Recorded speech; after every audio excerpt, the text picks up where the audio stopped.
मुकाबला चालू हुआ तो ईरान का राष्ट्रगान महिलाओं ने नहीं गाया। ऑस्ट्रेलिया में रहने वाले कुछ ईरानी ग्रुप्स का फूटा। उन्होंने इन महिलाओं की बस को घेर लिया और हमले किए, जिनकी जान पर बात बनी हुई है। उनके फ्यूचर का अभी तक कुछ पता नहीं है कि उनके साथ क्या होगा क्या नहीं होगा। ईरान का आज जो ये हाल है, जिसका फायदा अमेरिका ने भी उठाया कि वहां के लोगों में भी गुस्सा है तो इसको और भड़काया जाए, ये खत्म कैसे होगा ये तय करेगा अमेरिका और इजराइल। नमस्कार, आप देख रहे हैं राजीव टाइम्स और मैं हूं आपके साथ अपूर्वा दर। मेरे साथ मेरे सहयोगी अनिकेत दीक्षित भी मौजूद हैं। आपका बहुत बहुत स्वागत है हमारे इस कार्यक्रम में। Thank you. तो ईरान की महिलाओं की फुटबॉल की टीम थी। पिछले कुछ दिनों में ऑस्ट्रेलिया में वो टूर्नामेंट खेलने गई थी, एशिया कप खेलने गई थी। तो जिस तरीके से वो उन्होंने इस हमलों के बीच में, इस वैश्विक स्तर के जो तनाव है उसके बीच में कुछ खास सुर्खियां बटोरी हुई हमें नजर आ रही हैं। तो मैं इसी पे जानना चाहूंगी आपसे कि जो महिला टीम थी उन पे कहा गया था कि दक्षिण कोरिया, साउथ कोरिया और उनका जो मुकाबला चल रहा था, जो वो हार गए थे कुछ अंकों से, उस दौरान जब वो मुकाबला चालू हुआ तो ईरान का राष्ट्रगान महिलाओं ने नहीं गाया। क्या लगता है आपको कि ये जो तनाव चल रहा है, इस बीच ये एक और मुद्दा उठ के आया है, क्या ये नेगेटिव है, ये पॉजिटिव है? किस तरीके से आप इसको देखते हैं? देखो, इंडिविजुअली देखेंगे अपूर्वा तो उन लड़कियों के लिए, उस टीम के लिए ये कहीं ना कहीं फायदे वाली बात है, क्योंकि उन्होंने अपना विरोध दर्ज किया है इस्लामिक रजीम के खिलाफ ईरान की। जहां तक बात है कि अपने वतन वापस लौटने की, जिस चीज़ पे ये पूरी सरगर्मी बैठ चुकी है, इसमें ऑस्ट्रेलिया भी शामिल हो चुका है, इसमें ईरान भी शामिल हो चुका है, इसमें अमेरिका भी शामिल हो चुका है। डोनाल्ड ट्रंप ने कल हस्तक्षेप भी किया था। सबसे पहले तो बात करते हैं ऑस्ट्रेलिया की, जहां ये मैच चल रहा था। राष्ट्रगान हुआ, महिलाओं ने अपना विरोध दर्ज किया, ईरान के पॉलिटिकल सिस्टम के खिलाफ बात करी और राष्ट्रगान नहीं गाया। इसका गुस्सा ऑस्ट्रेलिया में रहने वाले कुछ ईरानी ग्रुप्स का फूटा। उन्होंने इन महिलाओं की बस को घेर लिया और हमले किए। उस सिक्योरिटी के मद्देनजर रखते हुए अब ऑस्ट्रेलिया ने यह फैसला किया है ट्रंप के हस्तक्षेप के बाद कि इन महिलाओं को वीजा देंगे। उसमें से 5 लड़कियों को, 5 प्लेयर्स को दिया जा चुका है वीजा। बट पहले ये हुआ था कि जो कर्क हैं, वहाँ के होम मिनिस्टर हैं, उन्होंने बोला था कि हम इनको वीज़ा नहीं देंगे। उसके बाद ट्रंप ने ये हस्तक्षेप किया कि नहीं, ह्यूमैनिटेरियन बेस पर आपको वीज़ा देना पड़ेगा, अदरवाइज यूएस इनको वीज़ा देगा। ऐसे सिर्फ ये 5 लड़कियों को अभी वीज़ा दिया गया है। उसके बाद 21 खिलाड़ी अभी भी ऐसे हैं, इंक्लूडिंग कोच, जिनकी जान पर बात बनी हुई है। उनके फ्यूचर का अभी तक कुछ पता नहीं है कि उनके साथ क्या होगा क्या नहीं होगा। ईरान की पॉलिटिकल टेंशन की बात करें, इसकी शुरुआत ही एक महिला से ही हुई।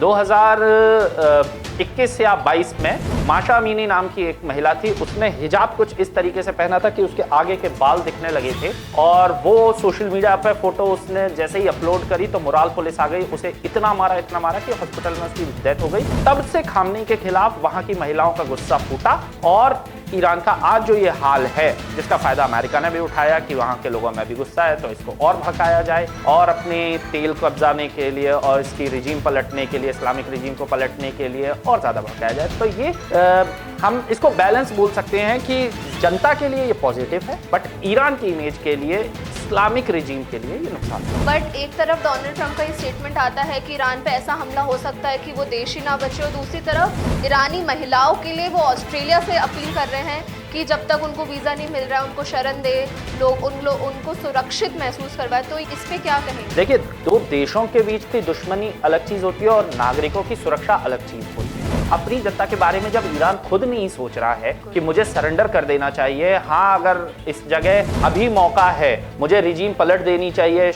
रिजा पहलवी जो एक्स प्रिंस थे, जिनकी सत्ता पलट के इस्लामिक रिजीम आई थी, उन्हें वापस लाना चाहिए, या जो अमेरिका कह रहा है वो कर देना चाहिए। फिलहाल जनता के बारे में सोच के सरेंडर कर देना चाहिए, युद्ध विराम कर देना चाहिए अपनी तरफ से। बट वो अड़ा हुआ है जब कोई देश अपने ही नागरिकों के बारे में नहीं सोच रहा है। उल्टा अगर ये खिलाड़ी वहां वापस जाते हैं, जैसे इनकी बस पर जो ऑस्ट्रेलिया में रहने वाले ईरानी लोग हैं वो हमला कर रहे हैं, तो अपने देश में तो इनका क्या ही हाल होगा। किस तरीके से एक तो खिलाड़ियों का मोरल डाउन होता है कि आगे चल के जो टूर्नामेंट्स आएंगे और जिस तरीके की स्थिति अभी बन रही है ईरान में, आगे चल के खिलाड़ियों को उतना प्रोत्साहन भी नहीं मिलेगा, फिर भी वो अपने टीम के लिए, अपने उसके लिए खड़े हैं, वहाँ पे लड़ रहे हैं दूसरी कंट्री में रह के।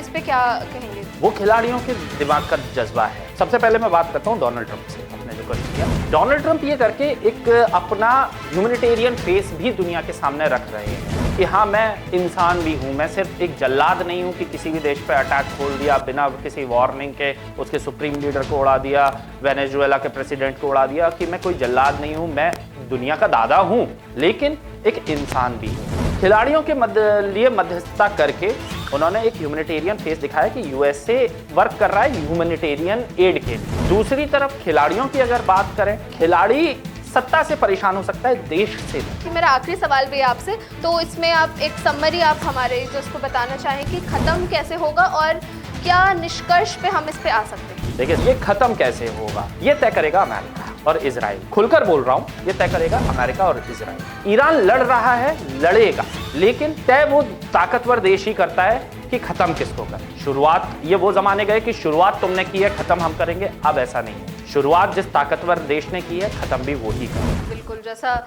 अनिकेत जी ने कहा कि तय तो अमेरिका और इजराइल ही करेंगे, आखिरकार ये कब खत्म होगा। इसी के साथ मैं अपने दर्शकों से जानना चाहूंगी कि वो हमें कमेंट करके बताएं कि उनके हिसाब से क्या लगता है कि युद्ध कब तक खत्म होगा।